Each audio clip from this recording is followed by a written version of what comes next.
अभी तो आप पहले तो ये मानते थे, मेरे जैसे लोग जो आधुनिक शिक्षा में से पढ़कर निकले हैं, कि ये जो रामचरितमानस है या राम की कथा है ये सब कल्पना है।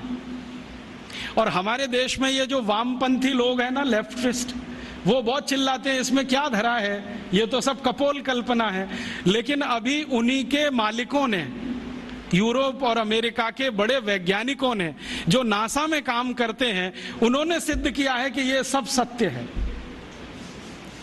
आपको मालूम है, थोड़े दिन पहले नासा ने कुछ फोटोग्राफ्स रिलीज किए और वो फोटोग्राफ्स भारत के भगवान श्री राम के बनाए हुए समुद्र सेतु के बारे में हैं। मेरे पास भी वो आए हैं। मेरा एक दोस्त नासा में काम करता है, उसने कहा मैं तुम्हें भी भेजता हूं। बहुत सुंदर फोटोग्राफ्स हैं, सैटेलाइट से उतारे गए हैं, कैमरे से नहीं। और उन फोटोग्राफ से पता चलता है कि आज से इतने लाख वर्ष पहले श्री राम जी ने लंका जाने के लिए पुल बनाया था। वो पुल आज भी सुरक्षित है। बस इतना ही अंतर है कि पहले वो समुद्र के ऊपर था, अब समुद्र में नीचे है। नीचे कैसे चला गया? हो सकता है पिछले कुछ लाख वर्षों में 2-4 हजार बार सुनामी आ गया हो, और सुनामी आता है तो मंजिलों मंजिलों बिल्डिंग डूब जाती हैं, तो ये पुल भी डूब गया हो। लेकिन डूबने के बाद भी वो टूटा नहीं है, सुरक्षित है।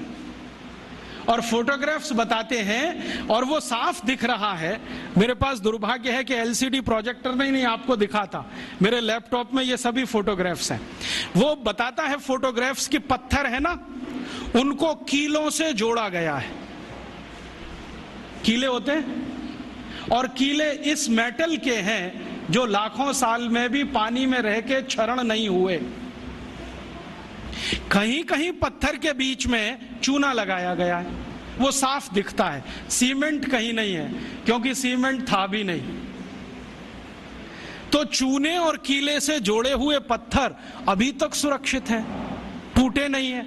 और उससे भी बड़ी बात यह है कि उस पूरे पुल पर क्रैक नहीं है, कहीं भी एक क्रैक भी नहीं है। हम सीमेंट की अच्छी से अच्छी बिल्डिंग बनाते हैं और आरसीसी का लेंटर डालते हैं, 2-4 साल में ही क्रैक्स आ जाते हैं, लेकिन उसमें कोई क्रैक भी नहीं है। और उसकी एक और बड़ी विशेषता है कि वो पुल जो है ना, जेड शेप में है पूरा। जेड बनाते ना अंग्रेजी का, ऐसे है पुल। अभी जो पुल बनते हैं वो स्ट्रेट लाइन होती है, एक सीधी रेखा में दीवार खड़ी करते हैं तो डैम बन जाता है, वही पुल जैसा हो जाता है डैम की दीवार। वो जो है ना, ऐसे बनाया गया। क्यों? शायद इसलिए कि समुद्र के पानी का प्रेशर बहुत होता हो, तो उस प्रेशर को इक्वली डिस्ट्रीब्यूट करना हो, तो ये शेप सबसे अच्छा है। क्योंकि इसमें कई दीवार आ जाएंगी, हर दीवार पर प्रेशर डिस्ट्रीब्यूट हो जाएगा, तो उसकी लाइफ बढ़ जाएगी। इतनी अकल हिंदुस्तान के लोगों को आज से 8-8.5 लाख साल पहले थी। और जानते हैं इस पुल का डिजाइनर कौन? नल और नील, माने the great great construction engineer Nal और नील, दोनों ने बना दिया पुल। और अब नासा कहता है कि दुनिया को पुल बनाने की टेक्नोलॉजी शायद भारत से ही गई होगी, क्योंकि इसके पहले दुनिया में कोई पुल बना था, उसका कोई रिकॉर्ड नहीं मिलता। तो अब उस पुल पर से जाकर राम की सेना वापस आई। नल और नील और राम का एक संवाद है रघुवंशम में।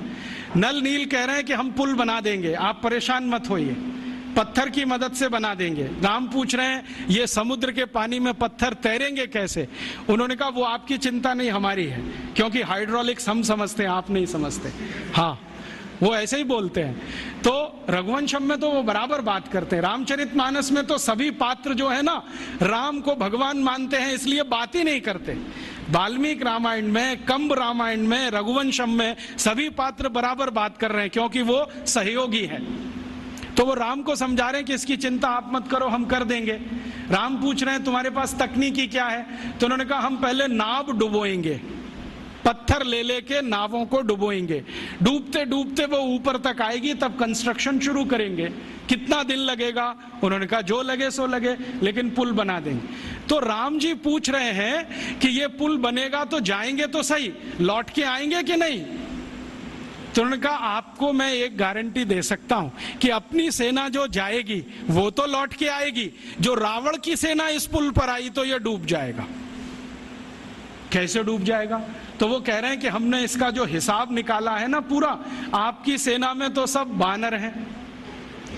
हाँ, और बानर जब चलते हैं ना तो मिनिमम प्रेशर डालते हैं जमीन पर।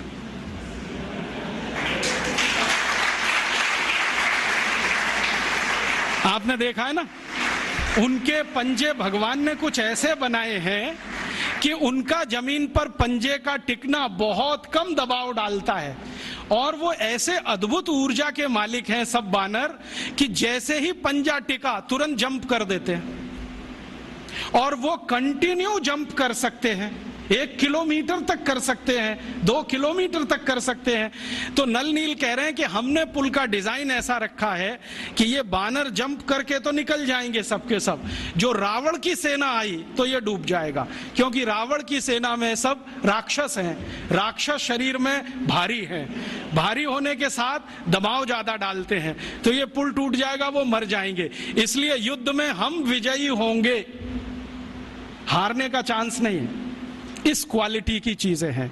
अब ये क्वालिटी किसी देश में आई हो तो मैं मान सकता हूं कि उस पुल को बनाने का मटेरियल उस जमाने में रहा हो, और उस पुल को बनाने वाले जो लोग रहे नल नील जैसे पता नहीं कितने, उनको और भी बहुत कुछ ज्ञान आता हो।